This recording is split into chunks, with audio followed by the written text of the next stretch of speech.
Je me souviens encore du premier jour où j'ai posé le pied à Paris.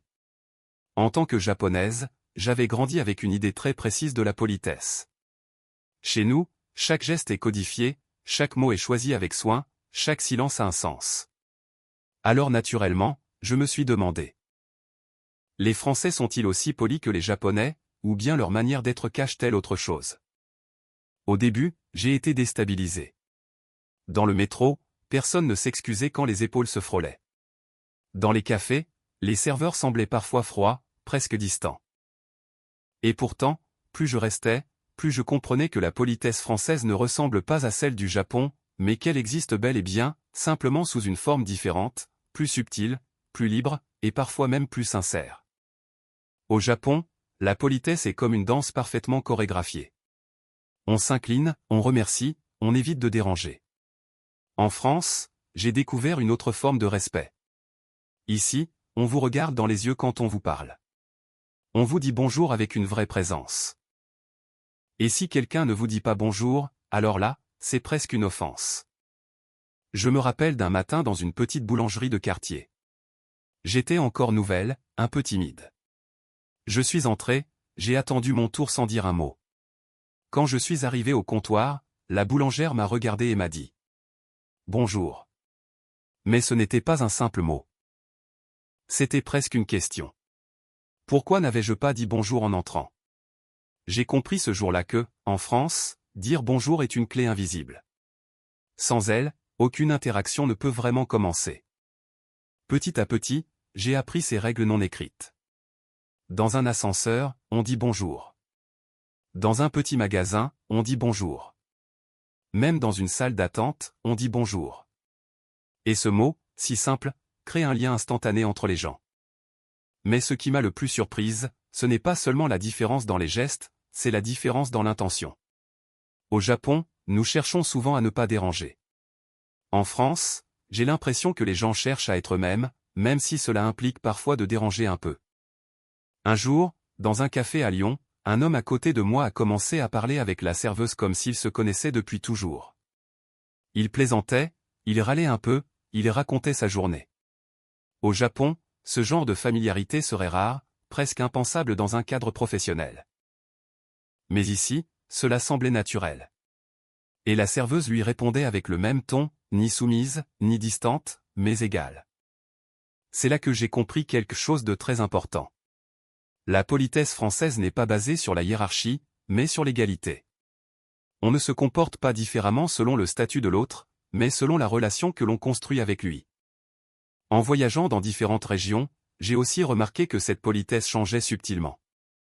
À Paris, les interactions sont rapides, parfois brusques, mais efficaces. À Bordeaux, les gens prennent plus le temps. Ils sourient davantage, parlent plus doucement. Dans le sud, à Marseille par exemple, la politesse devient presque chaleureuse, expressive, avec des gestes, des rires, des exclamations. Je me souviens d'un marché en Provence. Une vendeuse m'a appelé ma belle sans même me connaître. Au Japon, cela aurait été très étrange. Mais ici, c'était une forme de gentillesse, presque une invitation à faire partie du moment. Il y a aussi cette manière française de dire non. Au Japon, nous évitons souvent le refus direct. Nous utilisons des phrases vagues, des silences, des détours. En France, on peut vous dire non de manière très claire. Au début, cela m'a blessé. J'avais l'impression que les gens étaient froids, voire impolis. Mais avec le temps, j'ai réalisé que ce non était en réalité une forme de respect. On ne vous fait pas perdre de temps. On ne vous laisse pas espérer inutilement. Cette franchise m'a appris à être plus direct moi-même. Et étrangement, cela m'a libéré. Un autre aspect fascinant est la relation au temps. Au Japon, être à l'heure est une règle presque sacrée. En France, la notion de ponctualité est plus flexible. Au début, cela m'angoissait. Quand quelqu'un arrivait 10 minutes en retard, je pensais avoir mal compris l'heure. Mais j'ai fini par comprendre que ce n'était pas un manque de respect, mais une autre manière de vivre le temps. Les Français semblent accorder plus d'importance au moment présent qu'à la précision des horaires. Une conversation intéressante peut justifier un retard. Un déjeuner agréable peut durer plus longtemps que prévu. Et au lieu de voir cela comme un problème, ils le voient comme une richesse. Je me suis souvent demandé si cette différence venait de la culture, de l'histoire, ou simplement de la manière dont chaque société définit le respect. Il y a aussi la question du silence. Au Japon, le silence est confortable. Il est rempli de sens. En France, le silence peut être perçu comme gênant. Les gens parlent, échangent, débattent.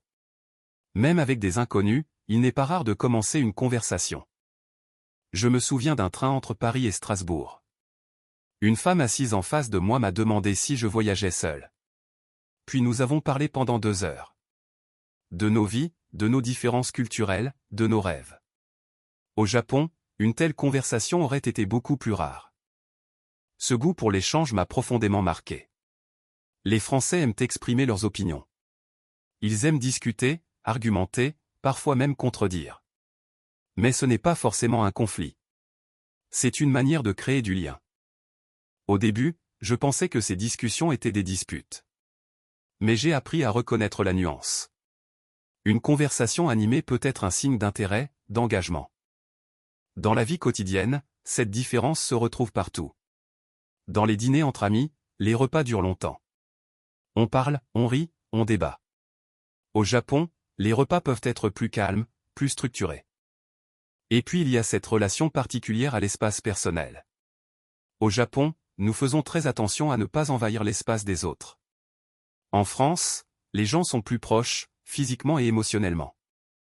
La première fois que quelqu'un m'a fait la bise, j'étais complètement surprise. Ce geste, si naturel ici, m'a semblé très intime. Mais avec le temps, j'ai compris que c'était une manière d'exprimer la proximité, la confiance. Ce qui est fascinant, c'est que malgré toutes ces différences, il existe une forme de cohérence. La politesse française n'est pas une absence de règles. C'est un système différent, basé sur d'autres valeurs. Elle valorise l'authenticité plutôt que la retenue. L'égalité plutôt que la hiérarchie. L'expression plutôt que la discrétion. Et pourtant, il y a aussi des moments où les deux cultures se rejoignent. Par exemple, le respect des repas. En France comme au Japon, manger est un moment important. On ne mange pas seulement pour se nourrir, mais pour partager. Je me rappelle d'un dîner chez une famille française. Ils avaient préparé plusieurs plats, chacun présenté avec soin. Ils parlaient du goût, de l'origine des ingrédients, de la manière de les cuisiner.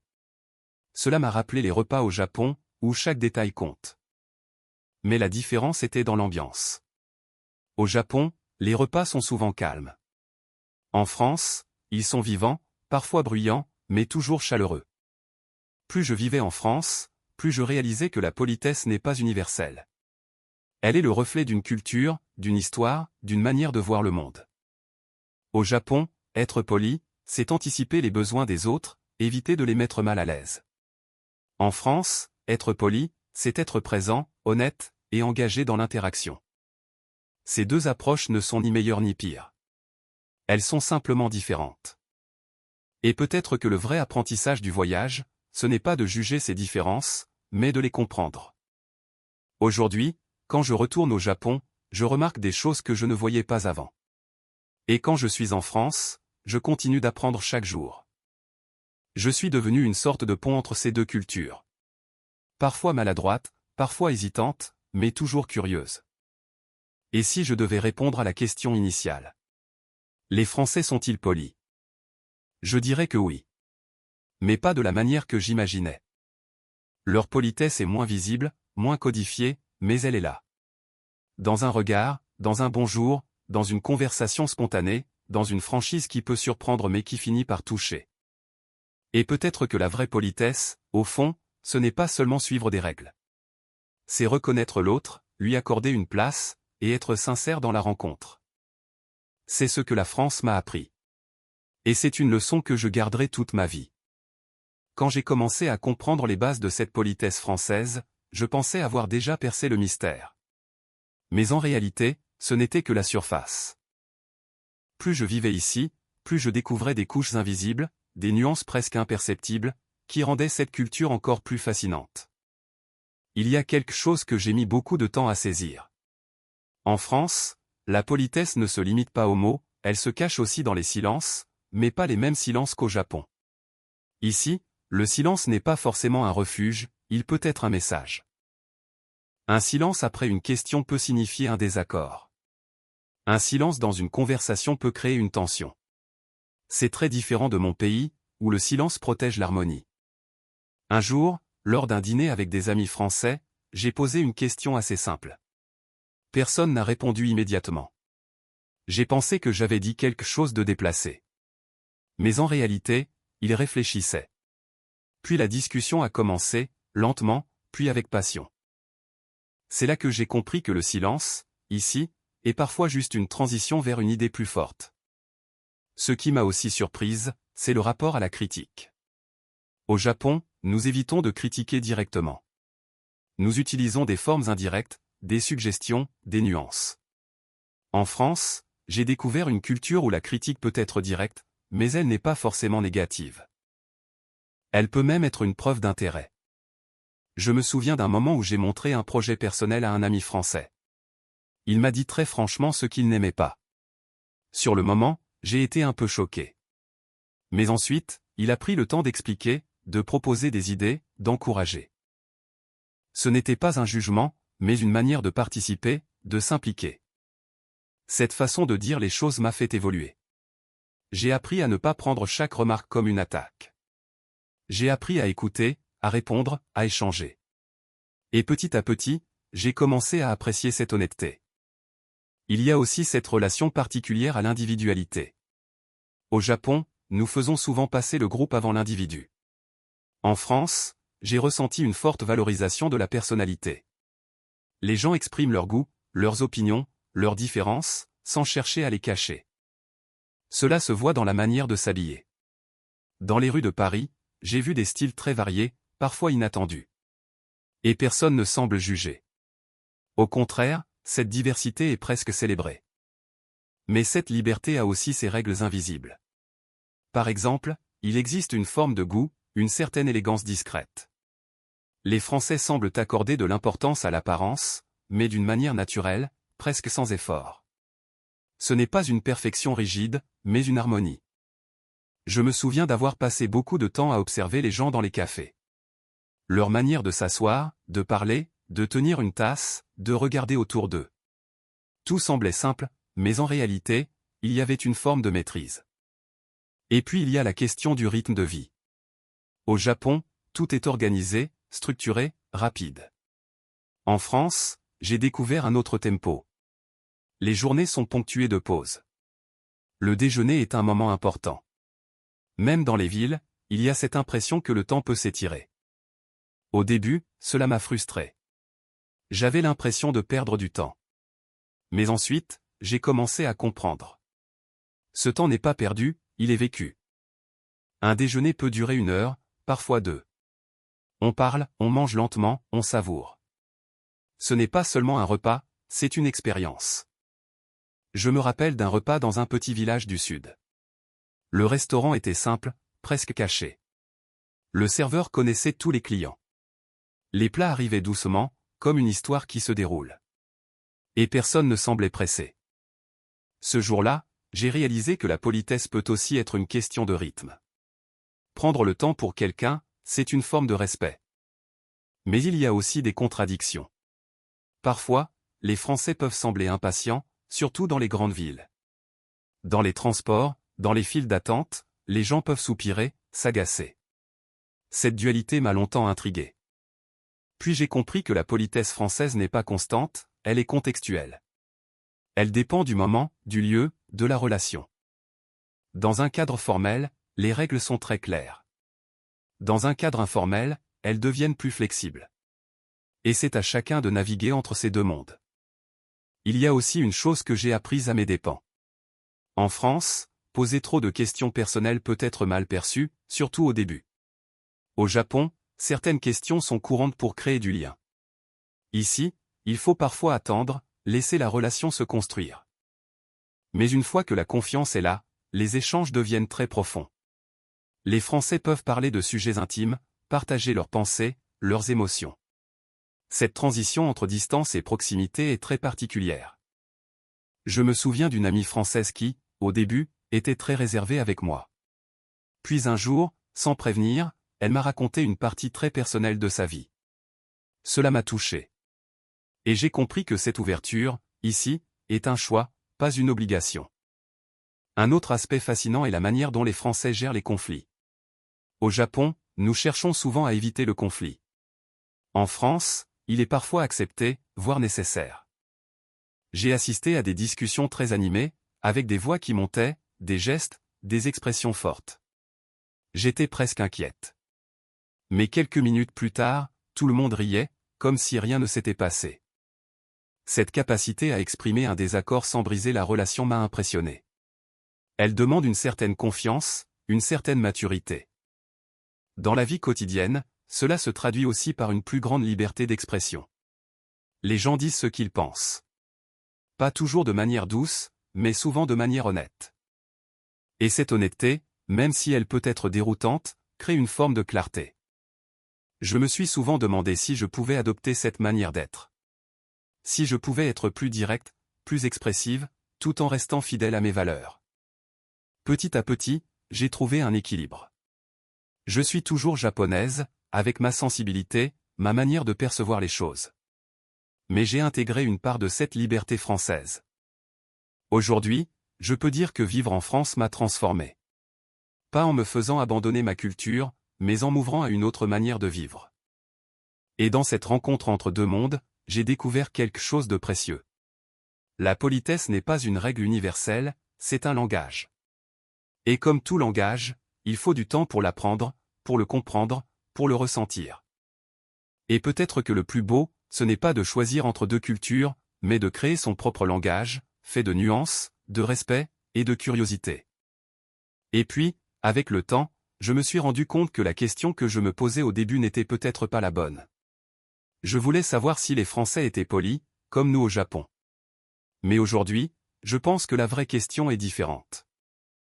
Qu'est-ce que signifie être poli, selon chaque culture? Parce que ce que j'ai découvert ici, ce n'est pas une absence de politesse, mais une autre manière de la vivre, presque comme une autre philosophie. Au Japon, la politesse est une forme d'harmonie. Elle protège les relations, elle évite les conflits, elle crée un espace où chacun peut se sentir en sécurité. C'est une attention constante aux autres, parfois silencieuse, parfois invisible. En France, la politesse est plus vivante, plus directe. Elle passe par les mots, par les regards, par les échanges. Elle n'a pas peur du désaccord, ni de l'expression personnelle. Et même si elle peut sembler brusque au début, elle porte en elle une forme de respect très forte. Le respect de l'individu, de sa voix, de son existence. Je me souviens d'un moment très simple, mais qui résume tout pour moi. J'étais assise seule dans un café, en train d'écrire. Un homme âgé s'est installé à la table à côté. Il m'a regardé, m'a souri, et m'a dit simplement « Bonjour ». Puis il a ajouté « Vous écrivez quelque chose d'important ». Ce n'était rien, juste une phrase. Mais il y avait dans ce moment une reconnaissance. Il ne me connaissait pas, et pourtant il m'avait vu.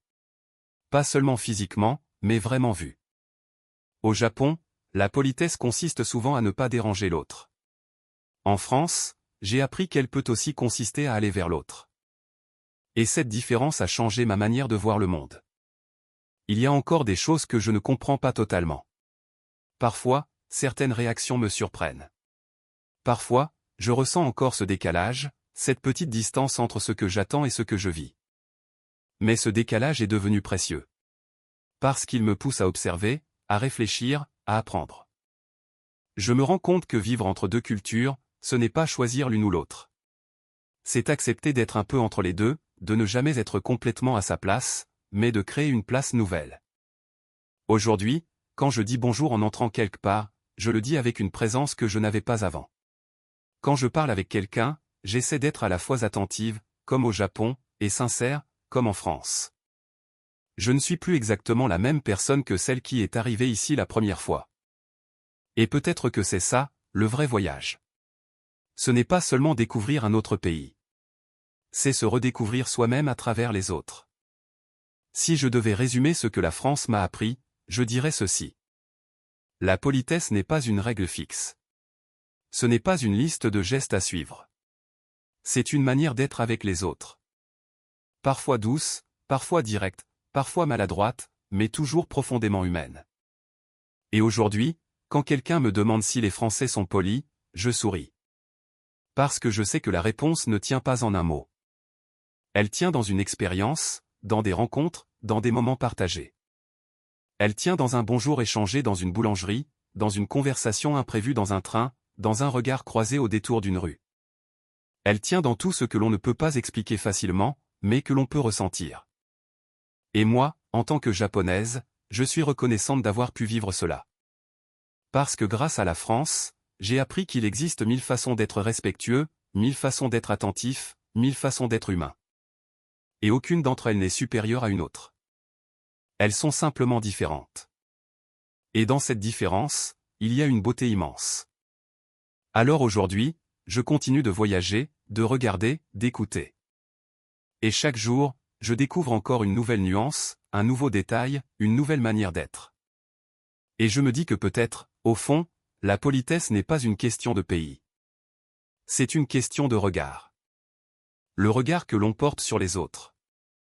Et celui que l'on apprend à porter sur soi-même.